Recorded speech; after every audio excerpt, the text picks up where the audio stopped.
Yesterday, I summed up the essence of the sermons I've written and delivered since my first high holiday assignment as a second-year rabbinical student in Harlingen, Texas, some 48 years ago. I suggested that woven into most, if not all of them, is an attempt to answer the question, why be Jewish? And imploring you to deepen your ties to our heritage. This morning, I want to expand and to delve deeper into how and why I feel this way, and to more specifically explain why I believe living a Jewish life is so important and so rewarding. Lest you have the mistaken impression that Judaism is only concerned with ritual matters and our relationship with God, that's only half the equation. Much, if not the majority of halakha, of Jewish law, deals with how we should treat our fellow human beings, what we would classify as what it takes and what it means to be a good person. One need look no further than the litany of sins that we can first confess on Yom Kippur to see that all of them, every single one of the sins that we recite, is about our interpersonal relationships, including and especially those pertaining to how we comport ourselves in business. Our faith can guide us in the decisions we make, the actions we take, and can be a means to make sense of our world. Moreover, when we live in accordance with the precepts of our religion, we're not the only beneficiaries because we actually make the world a better place. Business ethics are such an essential part of Judaism that a number of tractates of the Talmud are devoted to this very topic. In fact, the Talmud says that the best way to know what God wants of us and to strengthen our relationship with the Holy One is to study the teachings and observe the laws found in Masechet Baba Metzia, which is where the bulk of rules dealing with ethics and business ethics are found. So let me give you an example of the role that ethics can play. One day, a young child asked his father to explain to him what ethics is. And the father, who happened to own a very successful dry cleaning business, replied and explained, "Okay, son, here's how ethics works. Let's suppose someone brings a garment into the shop to be dry cleaned.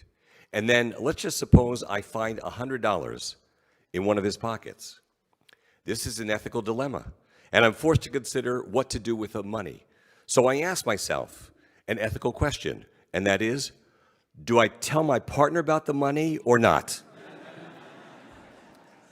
That, my son, is ethics. Or then there's the story of the father who was surprised when the principal called to inform him that his son had been stealing pencils at school. And when he got home, the father scolded his son, saying, "I'm disappointed in you, son. You know you shouldn't be stealing pencils. After all, I bring plenty of them home from the office." Needless to say, neither story is found in the Talmud, nor are they consistent with the concept of Jewish ethics. But here is a story that is in the Talmud.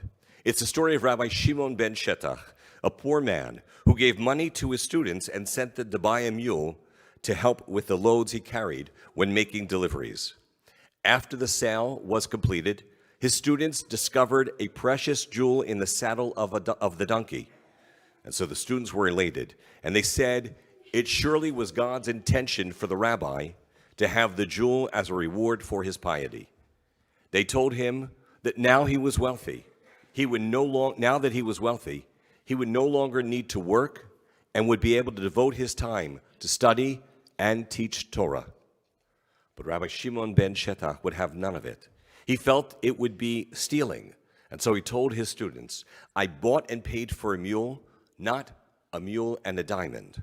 And so he ran to the marketplace, searching for the man who sold the animal, and returned the precious stone to that person. The merchant, who happened not to be Jewish, was amazed and touched by the rabbi's honesty and repeatedly exclaimed, "Baruch Hashem, praise be the God of Rabbi Shimon ben Shetach." Now, while our rabbis famously and frequently argued and held contradictory opinions on almost every subject, when it comes to the overriding matter of how we should treat others, they agree that how we act is of paramount importance to God, because as the story shows, what we do is a reflection on God. We may find ourselves in a situation where we are tempted to react like Rabbi Shimon's students and try to find a way to somehow rationalize keeping the precious stone. Well, it really wasn't such a bad deal, and so on and so forth. But the point of the Talmudic story, not to take advantage of others, teaches us how we should respond should we ever be confronted with a similar situation. Judaism wants us to know nice guys do not always finish last. Indeed, our reputation in business, being honest, having a Shem Tov, a good name, is considered to be the most important thing that a person can own. Because life is measured not by what we have, but how we acquire what we have. And then, what do we do with what we've acquired? Meaning, are we charitable? Are we generous? Do we give tzedakah generously and willingly? Or do we only squander and spend on ourselves? Should we be inclined to think that the most important thing in business is the bottom line, our assets and our losses? There's another wonderful story from the Talmud in Masechet Baba Metzia that illustrates a point made by Rabbi Joseph Telushkin, who will be with us in the spring, and who states in his book of Jewish ethics, God's central demand of human beings is to act ethically.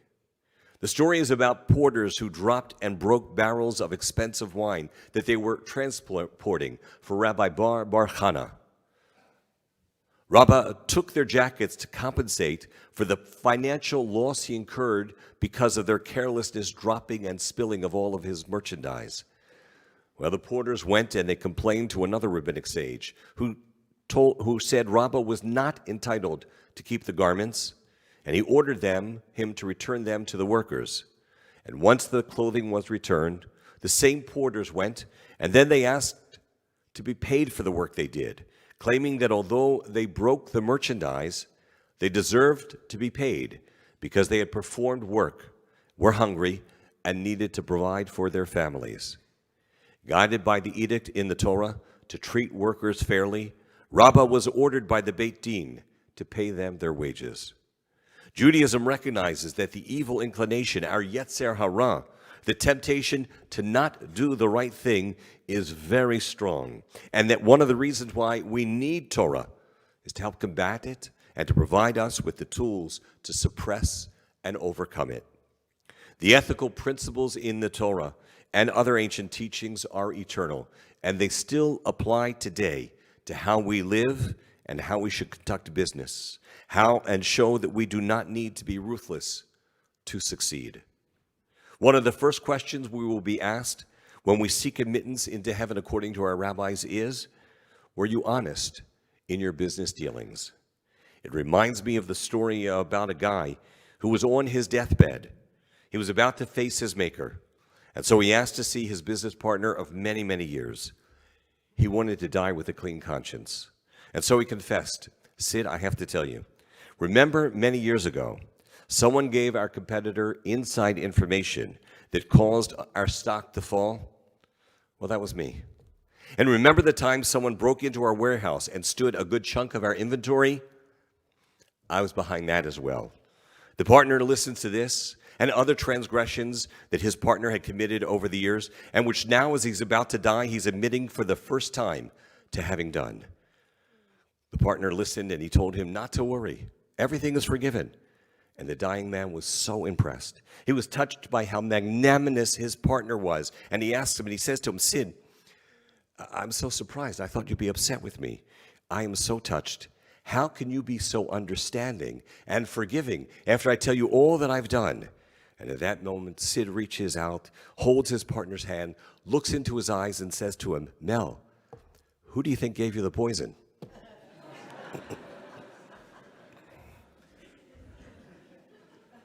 The book of Deuteronomy commands us to walk in the ways of the Lord our God, leading our sages to ask, what does this mean? How can a mortal possibly walk in God's ways? And so the answer, we do it by imitating God's qualities. Just as God is gracious, compassionate, just, and merciful, so too should we have all of these qualities in our lives, to be kind towards others. And then it even specifies, just as God clothed the naked, so should you clothe the naked. Just as God visited the sick, so should you visit the sick. Just as God comforts the mourners, so should you, and so on. Our founding patriarch Abraham was described as known and recognized by all for his compassion and his kindness. These are not just attributes associated with a long deceased ancestor, but they're qualities associated with Jews throughout the ages that we should emulate and perpetuate. A little known fact about the late jazz great Louis Armstrong is that he loved snacking on matzah and that he wore a Star of David. He did so to show his appreciation for a poor immigrant Jewish family from Lithuania who took him in and helped him acquire his very first trumpet. He wrote in his autobiography how he admired the Jews in New Orleans who faced poverty, discrimination, and prejudice, similar to what he and the blacks in New Orleans had experienced. He observed that the Jews did not let this prevent them from showing kindness to others. They banded together and chose not to be victims as they faced a cruel world. He learned from the power of family love and of helping others, writing in his memoir, quote, Louis Armstrong and the Jewish Family, of the kinship and appreciation that he felt to the Jewish community. He wrote, "They were always warm and kind to me, which I always noticed, just a kid who could use a word of kindness." When I speak with non-Jews, and I'm sure many of you have had a similar experience, among the attributes and characteristics of Jews that they admire most about us are our emphasis on family and on education. The premium we place on education comes from several things. For one, study of Torah teaches us how to think creatively, rationally, and critically, and to possess a healthy dose of skepticism and inquisitiveness. Additionally, our veneration of wisdom and learning provides us a roadmap of how to act and become moral and ethical people, as I've just been explaining. Bob Diener, the founder of Hotels.com, has written that although he did not have any formal training to teach him how to run a business, he had something even better. He had the benefit of a good Jewish education. I once heard him say, when my son Mika interviewed him, that law school was a breeze because having studied Jewish text in the Jewish day school he attended from 1st to 12th grade gave him an edge. It taught him ethical principles that have guided him, as well as how to reason, argue, think logically, and approach difficult challenges from a practical perspective. And the third reason we value education, in addition to inspiring us with models of righteous behavior, and to sharpen our minds, the third reason is the concept of studying, just for the sheer joy of study. It is called Torah Lishma, study with no ulterior motive or expectation of any benefit, other than strengthening one's character and intellectual acumen. At a time when most of the world was illiterate, Jews were literate and knowledgeable in several languages, earning us the title People of the Book. Today, though, more often than not, the emphasis we place on education doesn't have anything to do with that, but refers not to being conversant and comfortable with Jewish text, but to getting a good secular Jewish education, primarily for the purpose of getting into a good college. Now, while there's nothing wrong with this, it's not quite what our sages had in mind when they spoke of the virtues of Torah Lishma, of learning for the sake of learning, or to be able to build moral character. If you look, most of the news about higher education these days deal with the problem of the lack of free speech on college campuses, challenges of diversity, or other scandals and controversies confronting college administrators. The annual rankings and discussions about the benefit of going to any particular college have nothing to do with any of this, or the education one gets, or knowledge one acquires, nor does it refer to the good that can be done with that diploma. Most of what is written, assessing the value of a college education, focuses on how much money you're going to make by attending a particular college or taking certain majors. The annual rankings do not evaluate the quality of the teaching, the scholarship, the education, but analyze education exclusively in financial terms. From a Jewish perspective, study is traditionally valued not for utilitarian purposes or for the financial reward one may get, but because of the reasons I've articulated about building moral character, to add knowledge to the world, and because it has the potential to make us better people and to make the world a better place. Since for so many of us, our Jewish education ends when we are 13 years old, something we would never tolerate with any other subject. Our illiteracy in Jewish text is an unfortunate recent development, unheard of as recently as a generation ago. And we deprive ourselves and our children when we do not insist that they continue their education beyond their bar or bat mitzvah, or when we stop ours. But unfortunately, this is not true for all of us. There are those who study regularly. Some even engage in daily study of a page of Talmud, what is called Daf Yomi. Earlier this summer, Taylor Swift set a new record for 3 concerts she gave at New Jersey's MetLife Stadium. Ed Sheeran set a new record for attendance at a concert as 89,000 attended his concert this summer. But neither Taylor Swift nor Ed Sheeran set the record for the largest crowd for an event at MetLife. That goes to the 93,000 who on August 1st, 2012, attended the 12th Siyum of the Daf Yomi, a celebration for those who had completed the 7 years it takes to study the entire Talmud. It was festive and it was joyous. And one other lesson we learned from the rabbis of the Talmud is how to be less divisive and confrontational in our political and public discourse. It has become trite to say that Judaism is pluralistic because the Talmud cites opposing and minority opinions. All of us have heard that many, many times. But it goes even deeper and is more than that. As I've learned from weekly study of the Talmud, its power is in more than just citing different opinions. The Talmud goes to great lengths, not just to give the opinions, but to try to understand why a rabbi holds a particular position. It seeks to understand the justification for his opinion and to find out what it's based upon. And then it even goes one step further. It tries to harmonize and minimize the differences in opposing opinions. Our rabbis offer a model of civility, humanity, and decency founded upon respect for others, even when they disagree with them.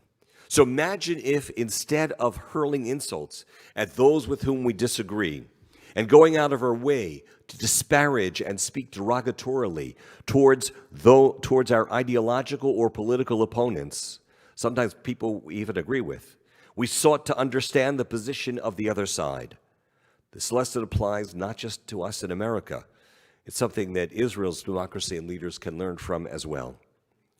We do not realize we are so integrated, assimilated, and accepted in American life that as a result of being so much a part of America, we sometimes forget that Judaism is a distinct political philosophy and distinct outlook, which on occasion even goes against prevailing norms and attitudes of the society around us.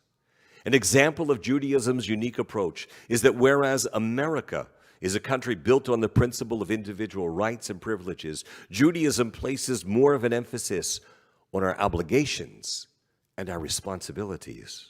America values individualism, while Jewish law emphasizes community over individual rights. Think about it. On Halloween, American kids go to homes and they say, trick or treat, which if taken literally actually contains a bit of an implied threat. If you think about it. But leaving that aside, they ask for the candy. Now contrast that with the holiday of Purim, when instead of asking others, including strangers, to cough up the goods, to give a treat or candy, we Jews perform the mitzvah of shalach manot. We bring and we send gifts to friends as well as to the needy and to the poor, the exact opposite. Another difference between Judaism and general culture, one I spoke about 2 years ago, cancel culture.